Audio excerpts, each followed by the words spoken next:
You dumped a porn star? Friendship over. Friendship over!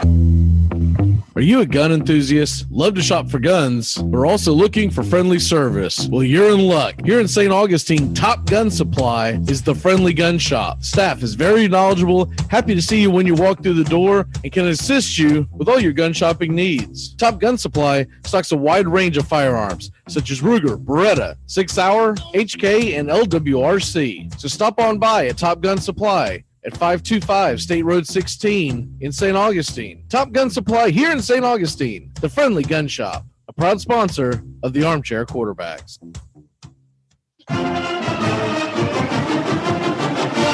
Make sure to listen to the Armchair Quarterbacks Drive Time Armchair Quarterback Show on Facebook Live, and make sure to tap that app, the Armchair Quarterbacks app. Google Android, Apple iPhone, good enough for us down here in the bayou.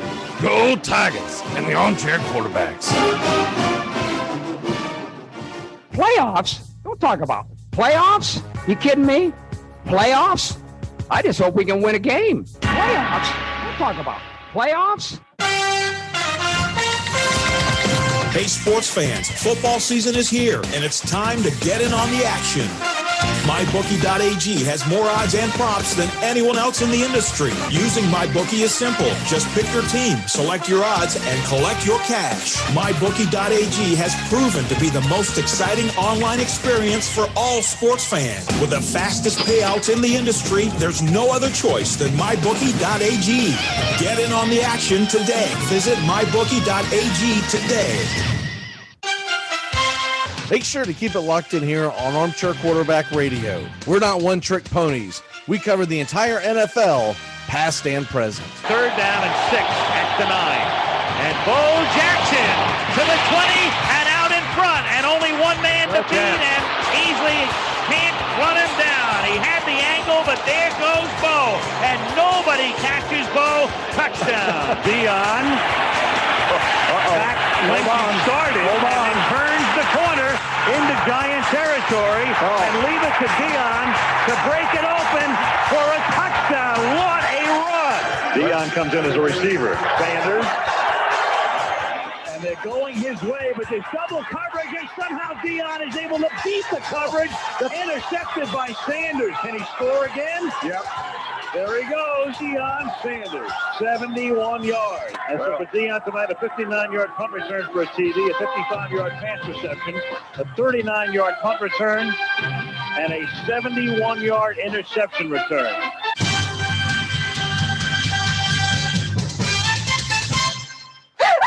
Oh, my God. I'm really sorry. I was in the pool! I was in the pool!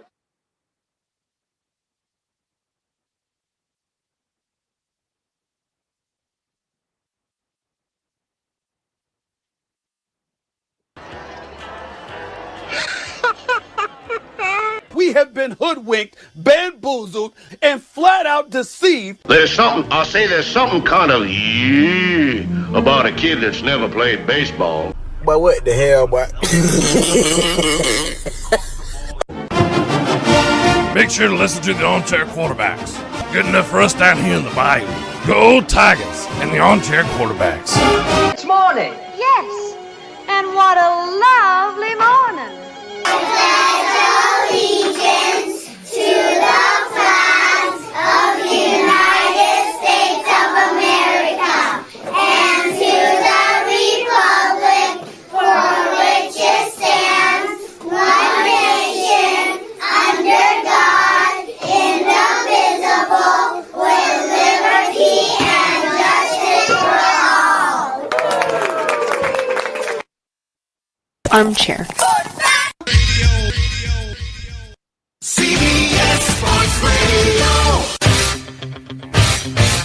You're listening to the Armchair Quarterbacks on CBS Sports Radio, #1 sports station. Good morning, and this is your Armchair Quarterbacks Sports Flash. We got a pretty good slate in Major League Baseball today, and it all gets going at 7:05 p.m. Angels, Yankees, Bundy versus Michael King, as New York tries to climb back into the AL East race. 7:10 Eastern, the Boston Red Sox host the Kansas City Royals. It'll be Danny Duffy up against Garrett Richards. And at 8 Eastern, Cubs and Brewers, Hendricks versus Freddie Peralta and his 2.11 ERA. Other games on the docket. The Cardinals host the Diamondbacks. John Gann is on the mound. Rockies and Pirates at 5:10 Eastern. Tyler Anderson and Kyle Freeland go head-to-head. At 6:40, you got the Phillies and Reds. Velasquez and Wade Miley toe the rubber. And at 7:05, Mets and Nationals make up one of their rainouts from earlier this year. They play a one-game series. Eichhoff and Eric Fetty get the nod. At 7:10, Tigers and Indians, Matt Manning and Eli Morgan. And at 8:10, you've got the Orioles versus the Astros. Zach Greinke and his 3.56 ERA is on the hill. Twins and White Sox square up tonight at 8:10 Eastern. Kenta Maeda and Lucas Giolito should be a great pitching matchup. And the Giants and Dodgers renew their rivalry. Trevor Bauer is on the hill for Tinseltown. The National Hockey League's Stanley Cup Finals begins tonight. It's the Montreal Canadiens at the Tampa Bay Lightning. Game 1 of a 7-game series that will go 2-2, 1-1-1. Tampa Bay will try to repeat champion in the NHL for the first time, and it would be the first time since the 2016 and 2017 Penguins did it for the NHL. Whereas the Montreal Canadiens, they're trying to win their first championship since 1993 when they took out the LA Kings in 5 games. The Montreal Canadiens have a league-high 24 Stanley Cup titles in history. The NBA Western Conference Finals continues tonight.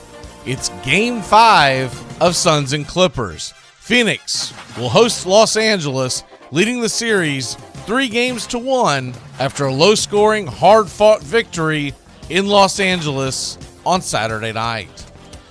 North Carolina State baseball was 1 win away from playing for a national championship and reacted with anger and confusion to their team's removal from the College World Series because of COVID-19 protocols. From right fielder Devontae Brown, quote, "Words can't even describe this feeling. An opportunity of a lifetime, something you dream of as a little kid, just snatched away in the blink of an eye," unquote. NC State had only 13 players during its 3-1 loss to the Commodores on Friday. The teams had been scheduled to meet again Saturday in a winner-take-all bracket 1 final, but the NCAA Baseball Committee declared the game a no contest. Quote, "This decision was made based on the recommendations of the championship medical team in the Douglas County Health Department. As a result, Vanderbilt will advance to the College World Series Finals. The NCAA and the committee regret that NC State's student athletes and coaching staff will not be able to continue in the championship in which they earned the right to participate in. Because of privacy issues, we cannot provide further details," unquote, from the NCAA statement. Conversely, Saturday night in Raleigh, North Carolina State and their fans, their players on the field, celebrated the 2021 National Championship as they claimed it to be their own. The College World Series begins today, but out of respect to the Wolfpack and in lieu of this terrible, fraudulent decision, we will not be covering the games. And that's your Armchair Quarterbacks Sports Flash. Stay tuned for the Armchair Quarterbacks radio show and YouTube Live. Please like, subscribe, and share our show today. The Armchair Quarterbacks, your first choice for sports talk, live from the First Coast. Good morning. It's time to wake up, y'all. You're listening to the Armchair Quarterback Show. We're here weekdays on CBS Radio, YouTube Live, 8 a.m. Eastern, 7 Central, 5 Pacific. The Armchair Quarterback Show, your first choice for Southern sports talk. Good morning, Mr. Justin Waller. Good morning. I don't know much, but I know one thing. I better wish my wife a happy 40th birthday. Love you, honey. And it's a tragedy what happened to NC State. Let's talk about it. Hi, I'm Mac McGinn. I don't know much, but I know one thing. First of all, I'm shocked that you're still standing after what I'm sure was a debauchery-filled weekend. And second of all, I guess we're going to have to wait 3 years for a real NCAA champion to emerge in baseball. What a damn shame. You're listening to the Armchair Quarterbacks. I don't like that language. Well, I don't like your cooking. Well, I don't like having to literally empty the farts out of your pockets whenever I do your laundry. You're the one who's always cooking Brussels sprouts and broccoli. It's like an Irish bar fight down there. Armchair. Community Access Channel. He's the armchair quarterback. He's full of beer and he's full of snacks. The all-American man. Hey, howdy, hi. Top of the morning to you. Whoops. Man, I tried to jump to the end too quick. Welcome to the Armchair Quarterback Radio Show. Mac McGee and Justin Waller. Justin, how the hell are you, sir? I'm still surviving. I'm here. Well, batting practice, we will talk NC State. What I was saying there in the sports break is the next few days, mainly considering the fact that you were the biggest college baseball fan that was watching this outside of Matt, who won't be here this week because we're off on Friday. I'm not going to sit here and cover something that I think is blatant fraud.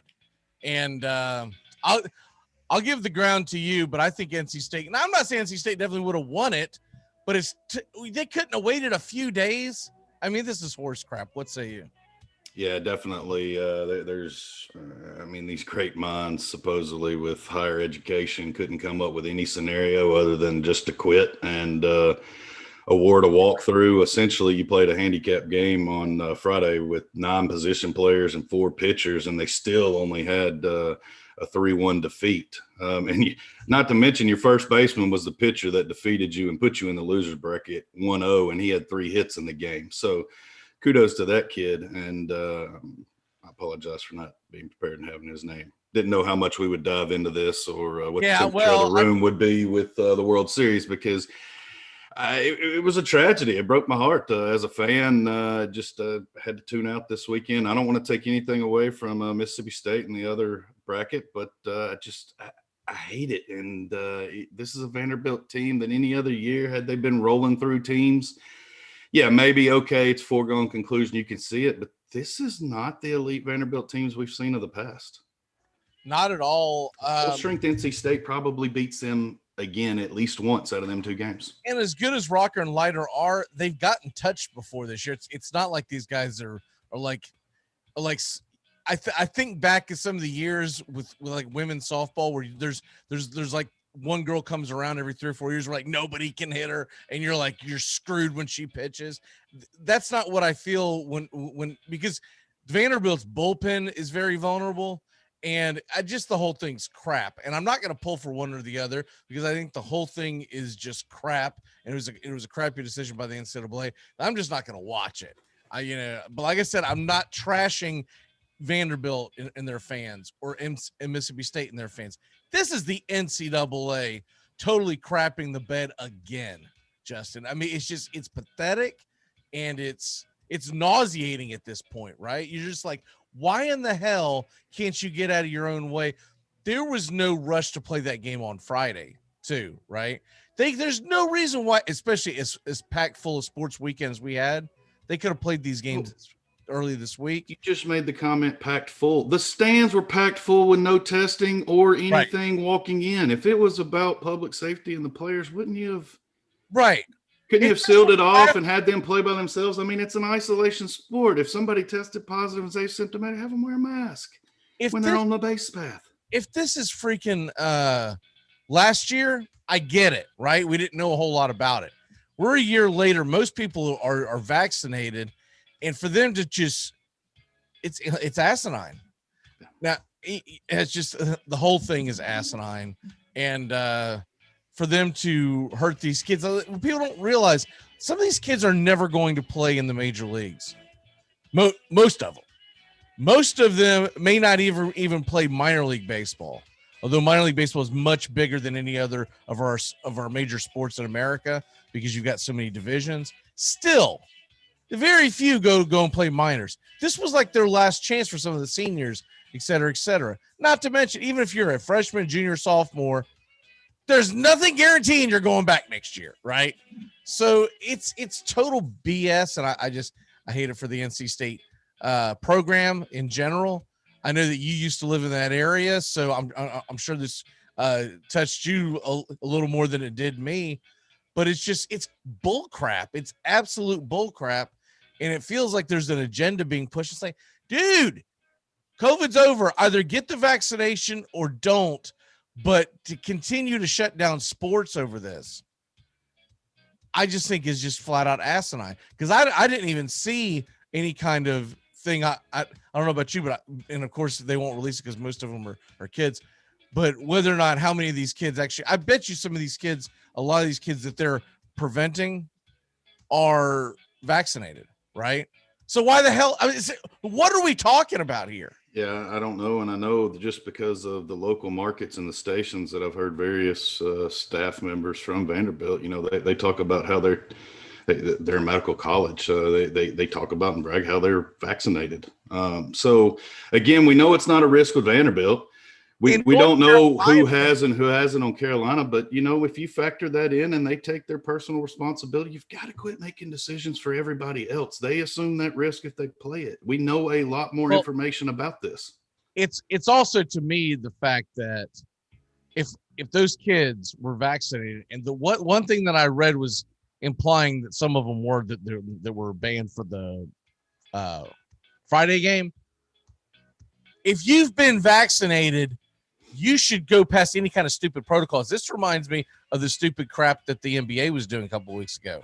With Chris Paul? What's that? Are you talking about Chris Paul's positive being vaccinated? Chris Paul with the vaccination, and he's being quarantined because he's testing positive. Well, of course you're testing positive because one of the things that the vaccination does is it gives you the virus, but it gives it to you in a safe way, yada, yada, yada. He missed 10 days. Now his team has advanced and they're up 3-1, and they haven't lost any of these like critical games that he missed. That's not the point. Point is they could have. And what was it? It's like, what year is the NCAA and NBA living in? Because it's not 2021. 2020 should flat out be, if you've got the damn vaccination, there's no reason why you should even be tested, et cetera, until I know they're talking about you possibly could get a booster shot in a year. Okay, in a year, we'll revisit that. But if you get this vaccination, what was the point of the vaccination if you still have to live in, under a rock, so to speak? Yeah, absolutely. I'm dumbfounded by it. And, man, it's just a sad day for the College World Series. I'm really disappointed in it. We've got a lot more to get into, so before I pull what's left of my hair out, we'll go ahead and move on. By the way, Justin, we were going to do a couple of ACC football teams today and tomorrow. Now we're just going to cram it into tomorrow because there's just so much going on coming off the weekend. I'll hit you up with that after the show via text. I didn't want to. I also was like, man, I'm not throwing this on him late. By the time I started looking at this week's, I was like, it was after the Travelers Championship. I was like, I'm not hitting him with this, 10 hours before we do the show or whatever. All right, let's go ahead and get into the first quarter. All right. On positive news, on fun news, the Stanley Cup playoffs start today. And I don't know about you, but I'm jacked. I'm excited. It would have been more fun if it would have been New York versus Montreal, just because there's a real rivalry in those two regions. But Montreal versus Tampa Bay, maybe we get to see the beginning of what the Rays home will look like. As we could get the Rays going half Tampa, half Montreal down the road. So I'm expecting a jam-packed crowd in in Tampa Bay tonight. And I would hope that they would open up some of these restrictions for the Canadian crowd where they can get a full capacity crowd. They haven't so far. So far, the Canadian games, you got the tarps behind it, but you have some fans where you can't see, by the way, why don't they flip-flop that, Justin, where we can see some fans, see some excitement, and put the tarps on the other side? I mean, it just doesn't make any sense to me. I think we'd have to create a whole nother show for me to break down the Canadian differences. Yeah. That's a loaded question. Canada. Our upstart neighbor nerds. But look, I'm excited about the it's starting tonight. I'm glad they finally got it going a little before the NBA Finals begins. I don't believe the NBA Finals will begin till next week, which they'll be in like game 4, maybe even 5. Hell, if it's a sweep, the series could be over. So that's a plus this year over other years. They're only be going up against the Clippers Suns tonight, which is 3-1, and it's a late start. So the NHL has themselves center stage tonight. And they get to tail into Major League Baseball All-Star weekend with this series and scoop up a lot of viewers that I anticipate will probably be tuning out of that. I know at least one geographic will be tuning out. Yeah, I don't think they're going to it won't last that long because we're still 2 weeks away from the All-Star break. So the Stanley Cup will not be. I'm a week off. I thought that was into fourth weekend. Yeah, they try to do it the weekend after, so for obvious like travel and all that junk.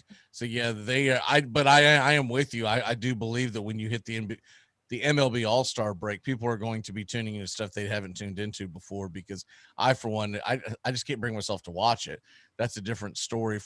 We'll do more of that as it gets closer. But the NHL Stanley Cup starting tonight, Tampa versus Montreal. I've got to give a heavy favorite to Tampa, not just the fact that they're the defending champions, but I think they've got the better roster. But it does seem like this Montreal team is I'm not going to say a team of destiny, but they feel like that they're a pretty good team that's gotten extremely hot. It's a good Cinderella story. I mean, they were down 3-1 in their series with the Maple Leafs, come back and win it.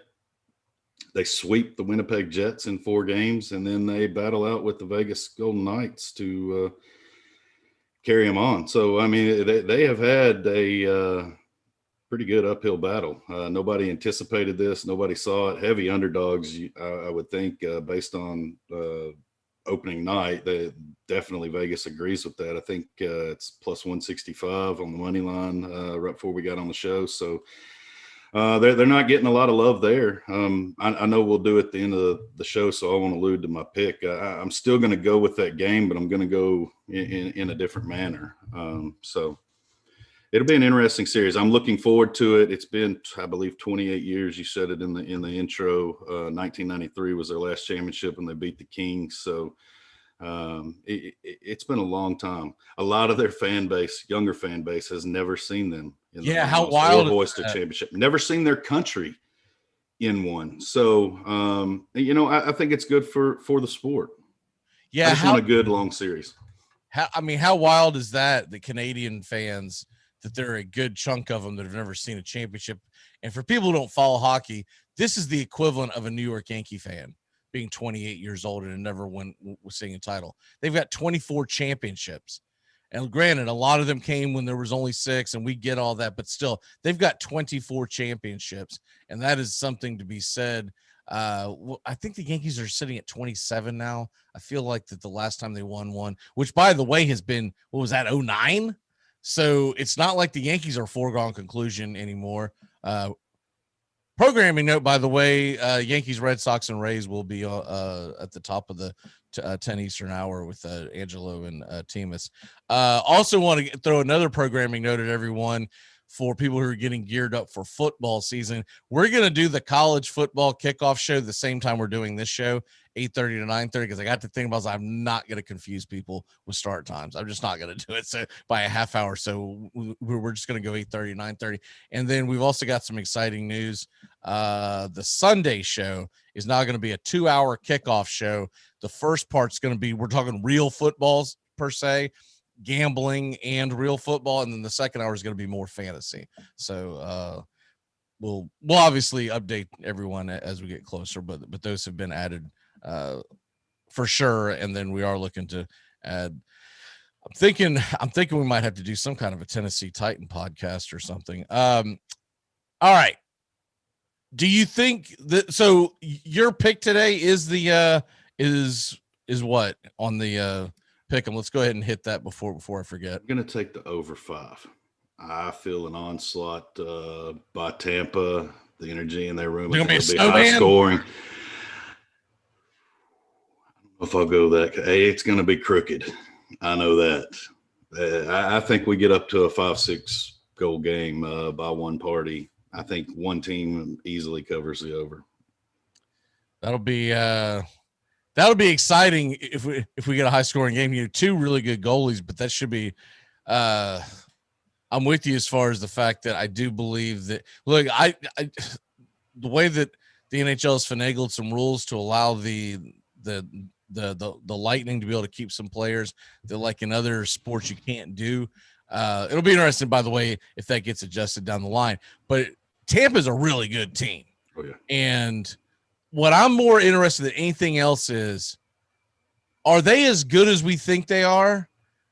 And will the Habs be able to hang, or are the Habs a lot better than people realize? Because it was so hard to get a litmus on this because of the fact that they played in Canada the entire year. They play anybody else. They came down. They were after, by the way, they were down in the Toronto series. What was it? 2-0? No, 3-1. Okay. 3-1. I knew. I don't know. I don't remember how the sequence of how they got to 3-1. They may have been down 2-0, but that 3-1 was their pivotal. They had to win 3 straight just to move on. Yeah. So yeah, I'm looking at they were down 2-0, and then they were once again down 3-1. So down 3-1, those elimination games. Then they just smoked the Jets, right?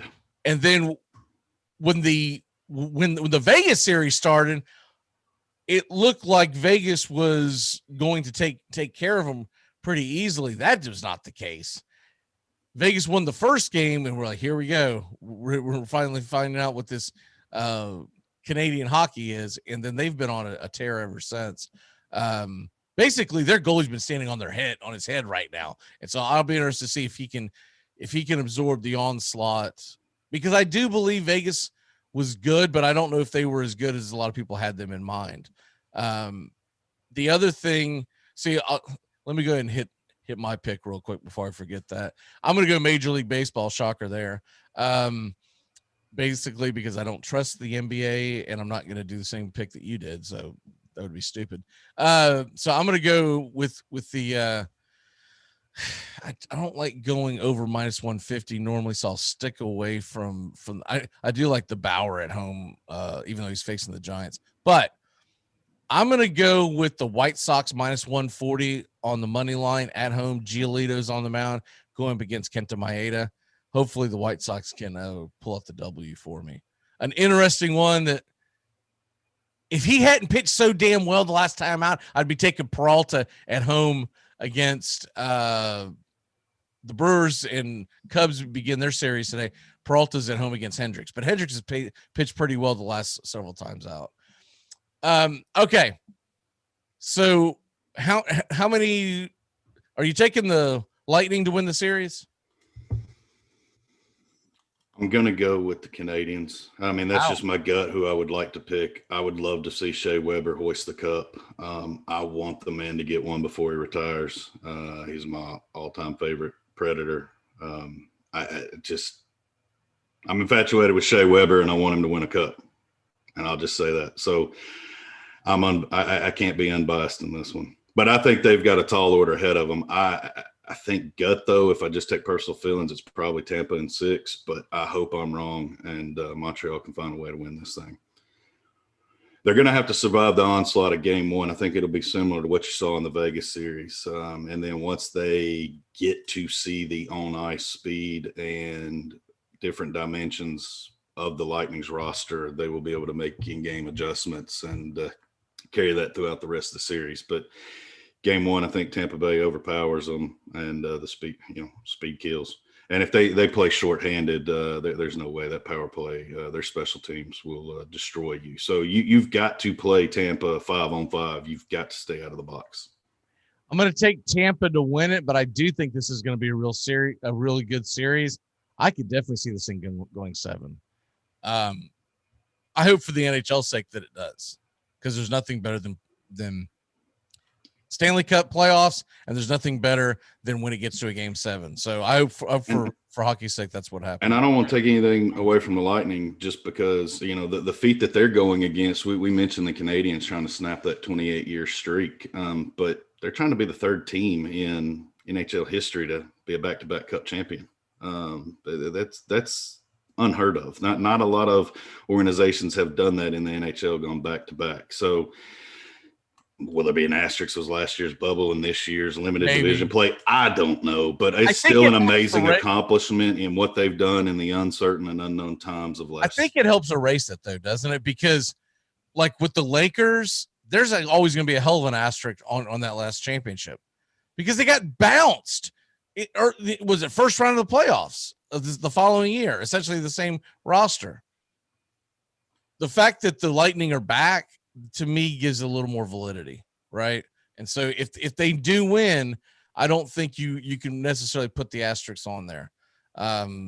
That's just my 2 cents on it. You know? I agree. I mean, but I think this is the hardest postseason tournament to win. I know you think the World Series is. We disagree on that matter, but I think back-to-back in hockey is just a phenomenal feat. No matter how you got there, they got there.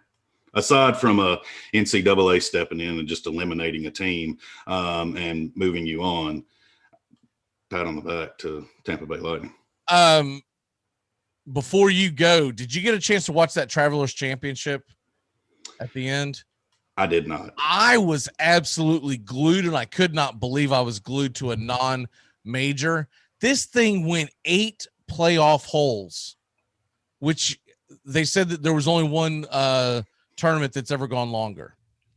And it was insane because they knew that they were fighting against the Mother Nature because the sun was going down. So normally you don't get in golf carts. You have to walk the course, right? They had these guys in golf carts and hauling ass across the grid because they're like, man, we're going to run out of daylight if we don't hurry up and do this. I don't even know that picture that I've got up. I don't even know how there's that much sunlight at the end because I'm telling you right now, it was getting dark and it was getting dark quick. It was insane. It was a great. I was pulling for the guy that didn't win because he evidently was Jordan Spieth's caddy at one point, so I thought that was kind of cool. Plus, I don't know what it is about Harris English, but I've never liked him. He always looks like he had a stick up his butt, and his name to me. I mean, how has this guy not been cancel culture? He just sounds like privilege, doesn't he? Harris English on the first dates. Well, that explains a late night text from a relative that I really didn't understand, but now I know. And since she's listening, she'll know who she is, so I'll blast her this morning, and that'll be my walk-off so she can't call in and retaliate. Golf is the most boring sport to me, and CBS needs to stop showing so I can watch 60 Minutes. I read that text, and I was like, okay, that's a drunk dial, and moved on. So had I known that, I probably would have been dialed in. But what was funny is I made the similar comment to my wife, although I mean, I was glued to it. I said, I wonder how many people are pissed off right now because they tuned in to watch old 60 Minutes, spin their nonsense right about now. And she's like, why are they still playing? I said, because this is a play, because we're watching a movie or something on the other TV. And I can't tell you what the hell we're watching because I've got glued to this. I was just watching these guys. I was like, it's still tied. What was confusing me because they didn't have the volume on. They kept showing replays of things they had done earlier in the tournament. So I was seeing these replays and I thought it was ending the tournament. I was like, holy crap, he just hit that shot. And what they were doing is they were going back and saying, this is what they did earlier in the tournament at this hole. I'm like, would you quit that? Because I didn't watch all 72 holes of this thing. I watched a decent amount of it Saturday, and I watched like the last 4 holes of it on Sunday. All right, brother. Well, I know you got to get going. That was your walk-off, right? Well, I mean, I'll throw another one. Wolfpack Nation, love you. Keep your head high. You go back-to-back next year.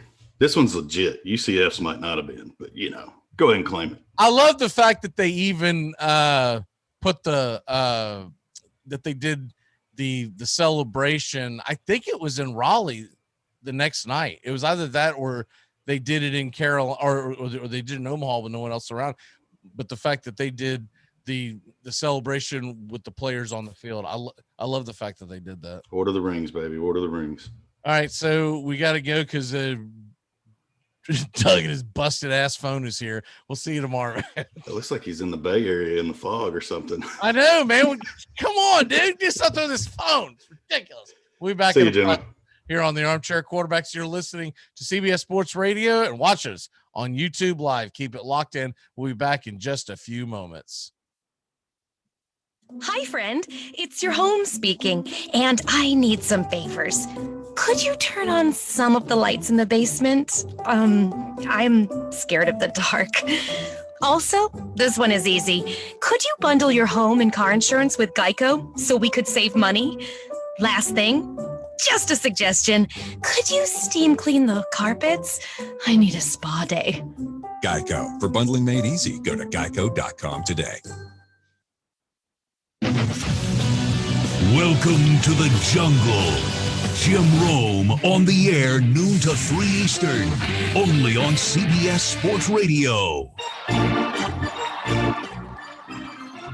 Hey, everybody. It's Harry Carey for the Armchair Quarterbacks. Get yourself a cold Budweiser every Saturday morning and join in the fun and watch the neighborhood play. 10 a.m. Eastern, 9 a.m. Central. They talk about my Cubbies. It's Joey Ariola, Christian Pledge. He's a White Sox fan, but we'll give him a pass. Hey, why do they call it White Sox? Their jerseys always look very dirty to me. Sounds like something that could be cancel culture to me. Let's look into that, Cubbies fans. It's the neighborhood play, only on the YouTube channel, Armchair Quarterbacks Show. Harry Carey signing off, seeing double, because I'm ordering triples. Go Cubbies and the Armchair Quarterbacks. Storm was tied, the bases full, the crowd began to cheer. Payoff pitch, Saturday mornings, 10 a.m. Eastern, here on the Armchair Quarterback Show's YouTube channel. We go live talking fantasy baseball, DFS, all through the world of analytics. Sean O'Toole and Stephen Troche. It's the payoff pitch every Saturday, 10 a.m. Eastern, talking fantasy baseball. Oh, man. But now the responsibility when you have these people, sometimes late at night, my wife is asleep and the kids are asleep and the animals are just dreaming peacefully without a care in the world. And I'm standing naked alone in the hallway, wrapped with fear, because I know their lives depend on me. And I can't tell anyone about it. I can't complain. I just have to swallow the stress and slowly lose my hair. I can't wake my daughter.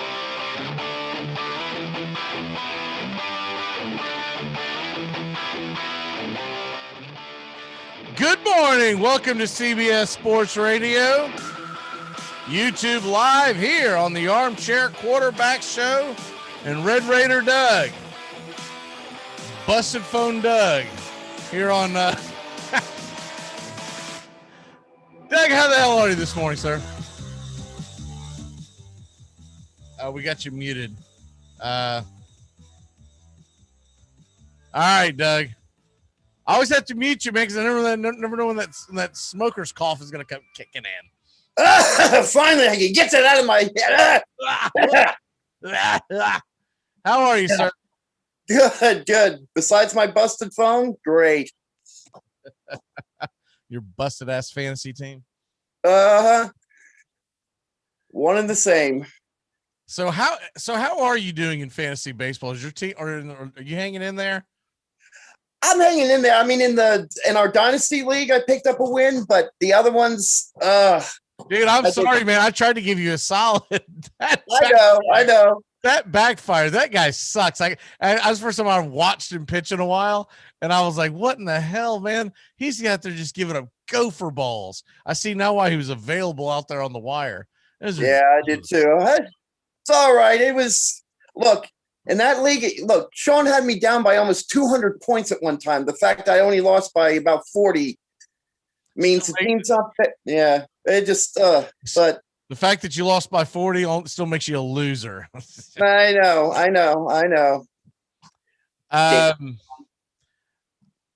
I got all W's. I can't get over third place in that stupid rotisserie league, dude. This thing drives me nuts because no matter what I do, I feel like I'm locked into where I'm locked into. Because no matter how good and how bad a week I have, I wake up Monday morning to check it, and I'm like, I'm still in third place. It sucks. And I just don't. I keep trying to make some moves to help because my biggest thing is my batting is average, but it started off really bad. And so because of that, I'm stuck like at the bottom in a lot of categories. And even though they've started to pick up the pace, I don't think they can. I think it's insurmountable at this point. So that one's just kind of like, whatever, dude. Trying to build that team for next year, just basically looking at what kind of batters do I need? This is the most confusing thing ever. DFS. Let's go to DFS. That's something that you can control. What are you liking today in DFS? Pitching wise, I'm liking Trevor Bauer, and take Lucas Galito as well. Those are my 2 pitching picks.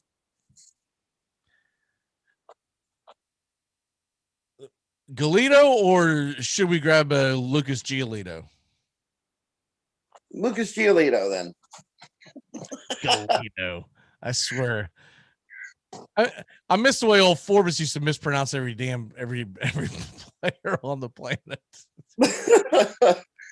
I'll take Garrett Rickards. Who? I'd be looking up at Garrett Richards. Yeah, that guy. Yeah. God, what the hell? So you're banking on. I get 7,500 for. No, I'm sorry. Giolito is sitting at what today? He is sitting at. I was looking at the wrong. 10,300. And what was the other pitcher? Taking Trevor Bauer today. Okay, how are you going to build a lineup with 10,900 and 10,300? It's going to leave you with nothing. If I do that right now, the rest of my lineup has to average 3,600 a pop. I didn't say you had to take both of them. You can take one and take a lesser. Well, this is how you got to build a team. That's like saying I'm going to take Derrick Henry and I'm also going to take there's really no one better than Derrick Henry, so I guess that's all you need. But I'm going to take Derrick Henry. I'm going to take Tyreek Hill. You got to be realistic with these. Can't take I'm going to take the 2 best players. Well, of course you got to pick one. All right, I'll do people a solid. Freddie Peralta at home against Chicago. I think he'll go off. And if you're looking for someone who's a little cheaper, save you money, and you can still get some value in pitching, Maeda 7,500 should be because it doesn't look like Abreu will play today. He got banged up, and I just know how they are. They most likely won't play him today. If you're looking for another good one, good deep dive one, Matt Manning's 5,900 playing Cleveland. That should be a decent gives you flexibility so that, unlike Doug's team, if you get 3,600 average, your best outfielder that you can afford is like Kike Hernandez. I didn't say the people have to look at these things to go on, or you just go, I'll just grab the 2 guys off the top. Oh my God! I said those were 2 great choices. I didn't say everybody had to pick both of them. You can pick one and come with Peralta or Manning. The only thing worse than these fantasy takes is that stupid phone. I'm going home. Aren't you home? I'm going somewhere else then.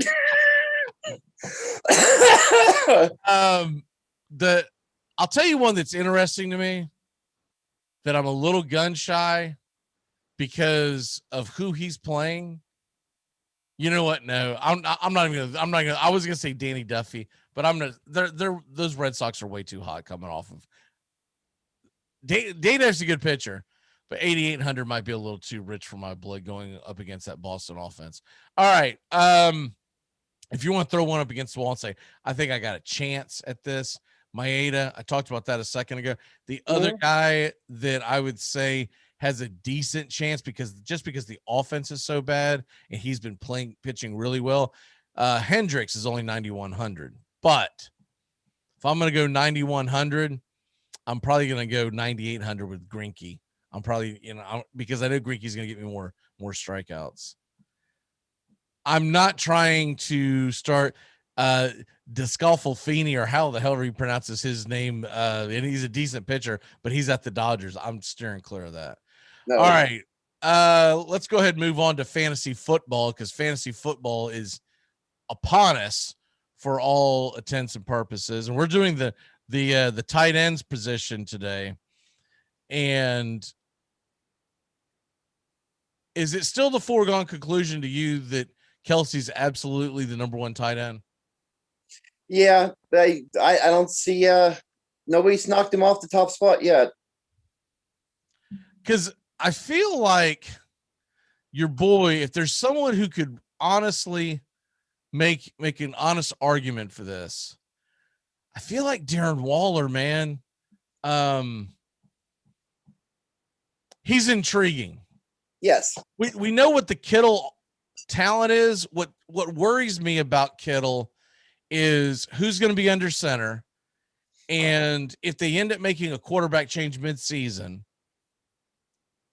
is he going to be someone that they'll continue to rely on? You would think he would be. But here's the thing that I see. If you don't get one of those top 3 tight ends, it is an absolute crapshoot after that. Mm-hmm. Oh, yeah.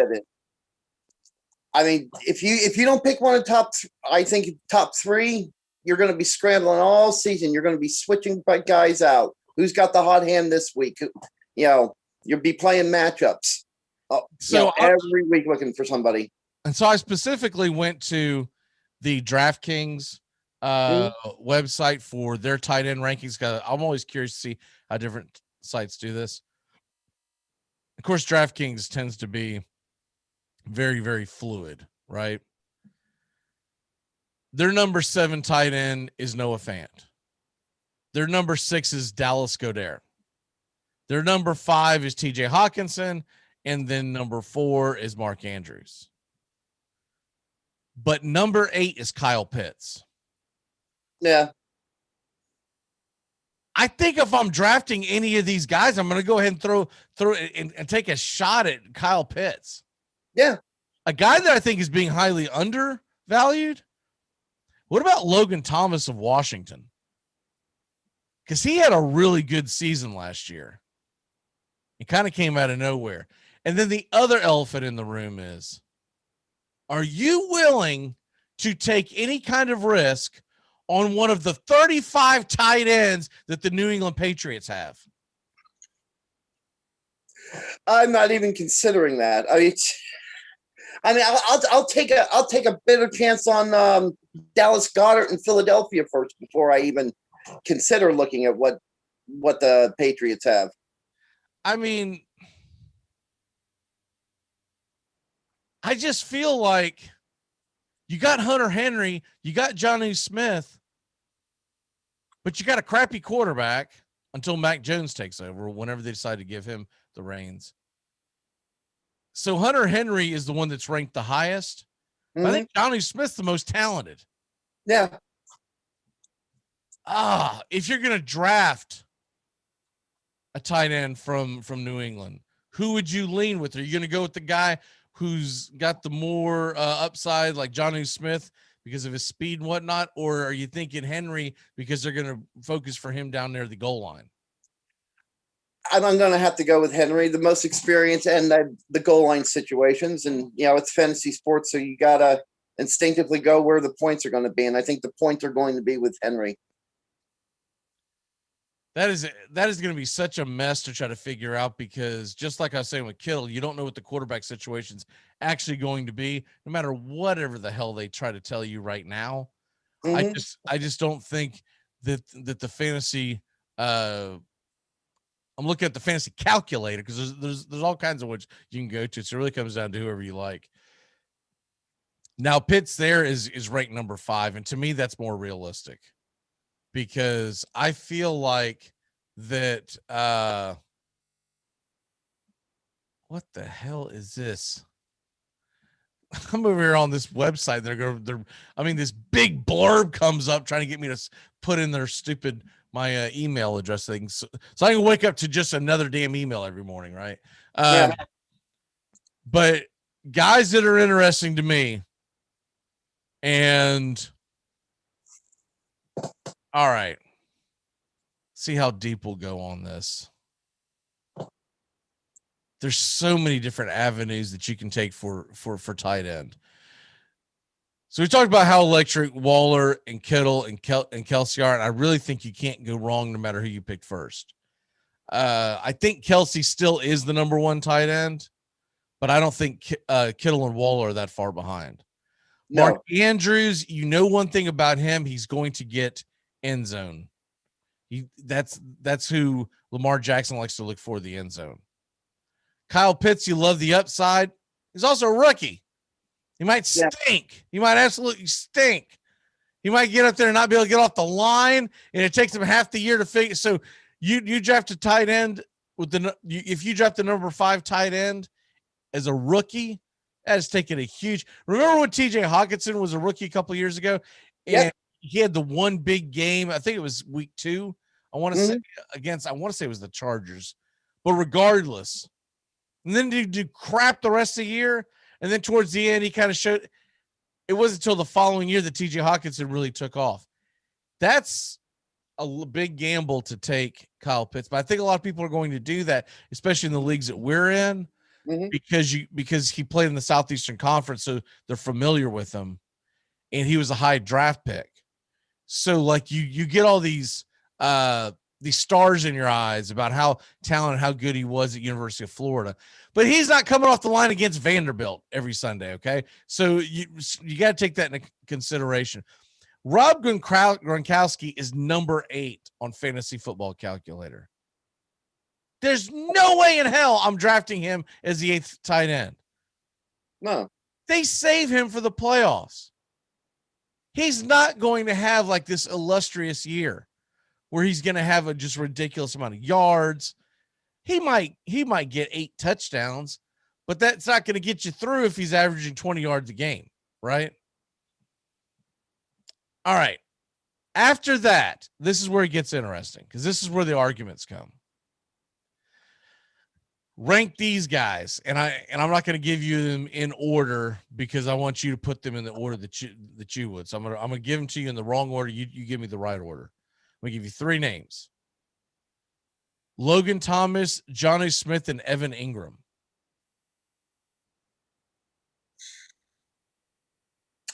Logan Thomas, I'd have him at number 8. Johnny Smith, maybe 12. And what was the last name again? Evan Ingram. Evan Ingram. Evan Ingram.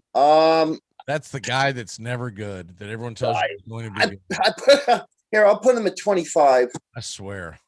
I had an argument via social media a couple weeks ago over Evan Ingram, and who was the other guy? It was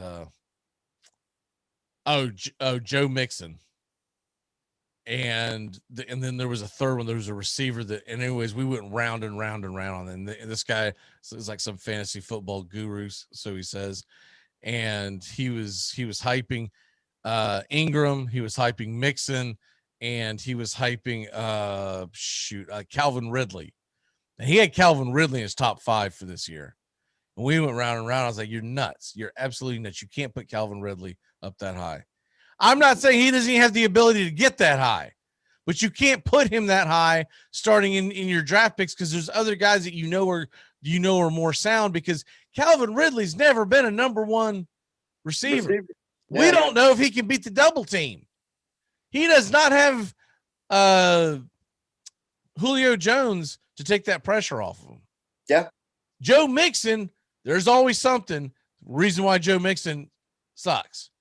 It's either the Bengals are behind and they can't use him, right? Mm-hmm. Or he gets injured. He'll have 1 or 2 games where you'll have the dope say, see, I told you he was good. Like, dude, we're in week 6, and that was the first game that I said I would have started him. What are we talking about here? Yeah, I was Ingram, man. Evan Ingram. I fell in love with this guy like a couple of years ago. I was like, man, they're really going to use him, and he has stunk. He has stunk. You cannot continue to burn me on this. You're going to have to burn me the opposite way next time. I'm going to have to just not draft Evan Ingram. He becomes the NFL MVP. and I'm Yeah. fine with that because he Yeah. is Fred Taylor in my book. Evan Ingram is what I call the Michael Walker of football. Fool's gold. He's been fool's gold ever since I started playing fantasy sports. I've never won a championship with him. I never did anything that much with him in the first place. Had a couple of great games for me one season. That's about it. So, well, what's dumbfounding about him is that he's got the talent, and when they use him, he's pretty explosive. They just never do it. It doesn't matter. Yeah. They never freaking do it.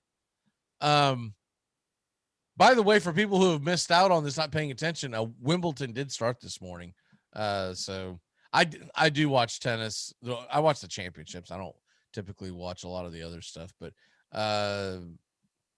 it'll be going on all next couple of weeks. So that'll be something fun to watch in the mornings, like when you're scratching your butt and getting some coffee, watching the Armchair Quarterbacks. You can turn on the freaking the tennis.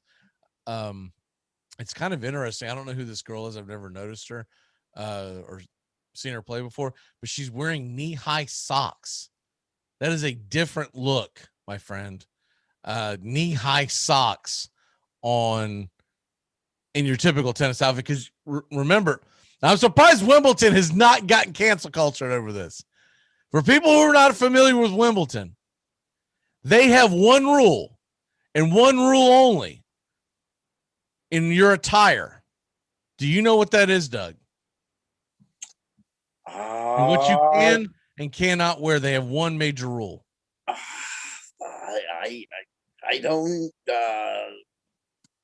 know. Tell me. I don't know. How is this not getting cancel cultured? You have to wear all white. Oh, okay. I'm just putting it out there. I'm waiting for someone. I was waiting for it all weekend long, and I was like, well, you know what? These idiots probably don't know, so they'll have to wait until either A, it dawns on them they have to look it up, or B, someone like Osaka says she's not going to play because of it. It's going to have to be someone's going to come out and say it. And I'm waiting for see how the old British rule deals with that. Because I know it's got nothing to do with race, but you could see if there's anything dumb, the cancel culture comes after it, and I could see them saying, no, we should be able to wear whatever we want. I can see it, considering that milk is considered racist. I guess you could say all white uniforms are racist then, I guess. Well, especially because we're at the end of Pride Month, so why can't someone wear a rainbow out there? Mm-hmm. I'm waiting for it, man. I'm waiting for it. Someone's gonna, because what I remember as a kid it affecting was Andre Agassi. This is late 80s, I believe. Maybe it was early 90s. Regardless, he was forced to wear an all-white uniform, and he hated it because this was at the height of his career, and this is back when he actually had hair before he shaved it. And he loved wearing, I mean, Doug, you remember late 80s. He loved wearing the very, very flamboyant, almost like costume, but I guess it's really I don't know. Is it a uniform? I mean, I guess it's just attire. Attire, yeah. Because you can't really call it a uniform, because if it's a uniform, your team is wearing it, but you're out there solo. But he was always known for the very flashy stuff that I want to say. It was either Adidas or Nike came out for him, and that was a big, big storyline. The fact that he had to be out there with his dopey looking mullet that he had.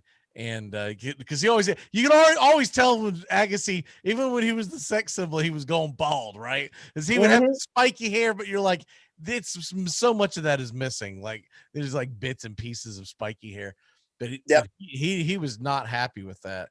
And I was like, get over it, dude. It's just, it's their tradition.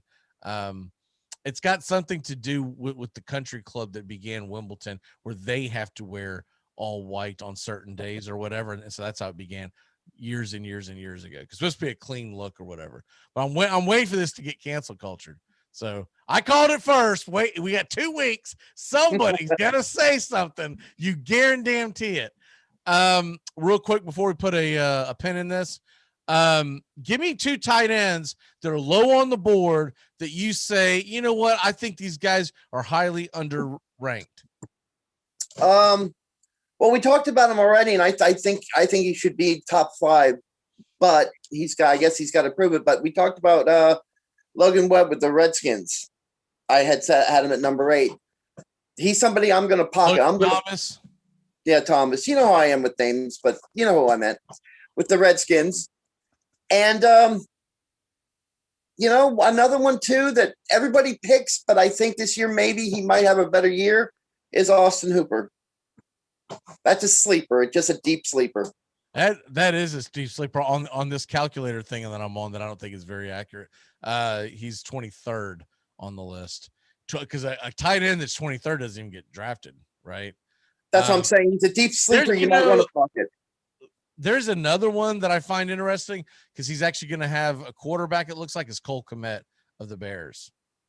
So I know what he was like when he was at Notre Dame, but then again, these guys don't always transfer from college to NFL.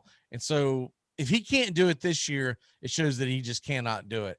The other guy that I'm intrigued by that's a little higher up on the list because we're going to see what his quarterback looks like in year 2 is Mike Gesicki. Mike Gesicki was absolutely worthless in starting if Tua started. But if Fitzpatrick started, you loved having him, right? Yeah. We're going to see this year, and the problem is you got to make your decision for the draft, but you didn't, preseason. So you don't know what it's actually going to look like, but whether or not you'd be willing to bet on Mike Gesicki to get a better look this coming year, especially with the additions they've had at wideout, it should open things up. But will that make him just get ignored because they have so much talent on the wideouts? I don't know. I'll tell you who I'm not drafting because they always tell you to, Green Bay tight end, look out for him. Well, Robert Tonyan's actually had a really good year last year, right? Mm. But who the hell knows what is going to happen with Aaron Rodgers? Yep. So I'm a little skeptical on drafting any Green Bay Packers this year. It's making me really nervous. And we'll see. Look, my tune can change by the time we hit the actual season or preseason. Once we get to week like 2 or 3 of preseason, you start seeing that Aaron Rodgers is actually suiting up. Things could change quite a bit. All right, time to turn back time. Get the hell on out of here. Remember, top of the hour. Red Sox, Yankees, and Rays. The catbird seed comes your way as we're going to talk New York and Boston baseball along with Tampa Bay. Here we go. Ready? Turn back time. I'm always on the wrong page of this thing, and I don't know why I always think it's on one page every day. It's ridiculous.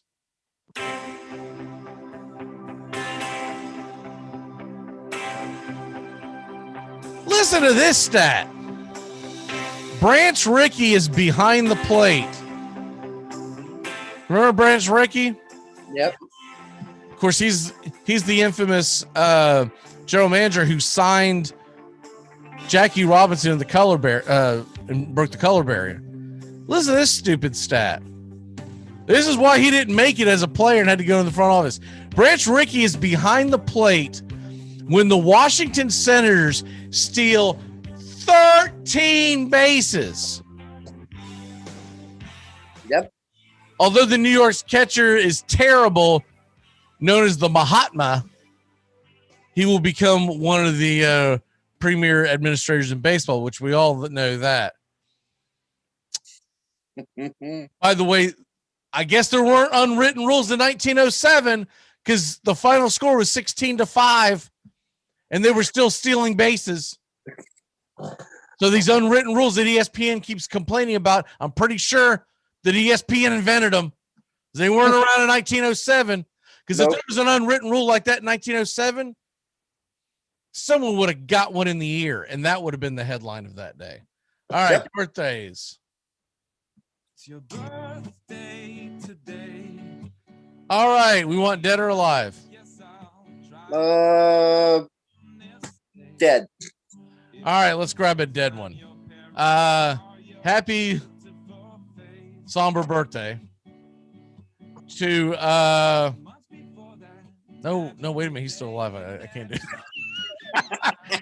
I put that guy in. We'll go with God. This side is obsessed with cricket players. This really is dumbfounding. How about Charles Urbanus, Dutch baseball player who was from the Netherlands. He was the first Dutch player to play in the major leagues, passed away in 1980. All right, alive. You may have heard of this guy, especially being a Raider fan. John Elway is 61 years young today. Here's another one, and I would have never thought they were a year apart. I felt like that they were a lot older or a lot different in age. Jay Schrader, remember him? LA Raiders? Yeah, I remember him. 60 today. That seems weird that they would be only a year apart. I feel like Jay Schrader was much later than Elway coming to the league, but I guess he sat on the bench. He was, always remember, he was on the bench with the Redskins forever. No, I know that, but it just didn't feel like it was because Elway came in the league, in 83? That means Schrader had to come in between 83 and 85. And I think if Schrader coming into the late 80s, early 90s. Yeah, I can see that. I think I'm also getting him and Todd Marinovich confused. So that might have something to do with it too. Two crappy quarterbacks that played for the Raiders. Yeah, I know. Two of the most hated players. Oh, let me tell you, the Oakland Raiders, the offensive line used to take private bets on who would not block for him to get rid of him. There was actually a conspiracy to get rid of him by not blocking for him. And by the way, Bobby Hurley is 50 years old today. That doesn't seem real. That doesn't seem possible. He's still like 18 to me and hasn't even hit puberty running around playing for Duke. What is your walk-off for the day, sir? My walk-off came in this weekend with the Dodgers playing the Cubs. I had to ask towards the All-Star break, are the Dodgers still the best team in baseball? And are the Cubs for real? And then especially watching last night's game, I think the Cubs are just hitting a streak. I don't think they're that for real. The Dodgers, I still think, are the best team in baseball, even though they're hurting right now. I think this time by the end of the year, the Dodgers will be back in form. That was my takeoff coming into the day. All right, and my walk-off for the day. By the way, it's also 49 years old today, Marvin Jones. People don't remember him. He played high school football in Miami, Florida, college football at Florida State, and there was a New York Jet. And his nickname when he got in the NFL was Shade Tree. And he got that from Brian Cox, who ended up playing with Marvin Jones late in their careers, because he called him Shade Tree because he called him that because he was referred to as a shade tree mechanic, basically meaning that he just, kind of lumbered around and, showed up on game day.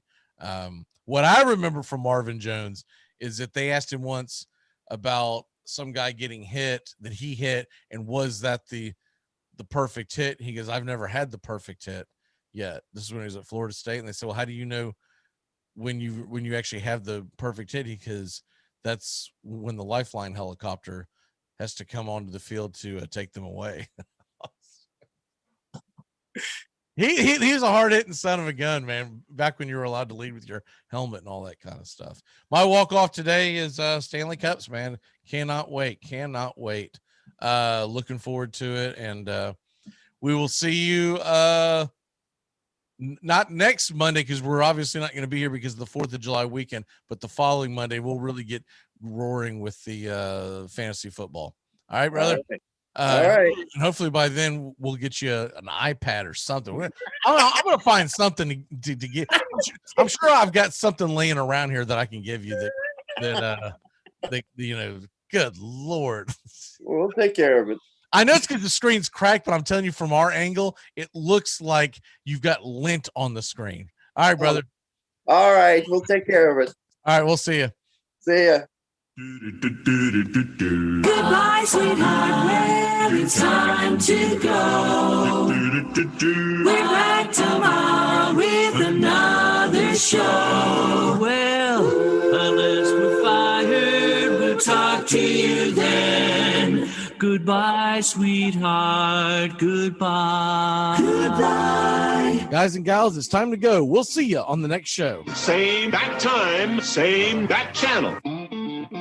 Thanks for listening to the Armchair Quarterbacks on these CBS Sports affiliates and catching the show on YouTube Live. We're here weekdays, Find Armchair Quarterbacks on YouTube Live today. Please subscribe and share and take us everywhere you go. The Armchair Quarterbacks, your first choice for Southern sports talk, live from the First Coast. Gonna get another cigarette and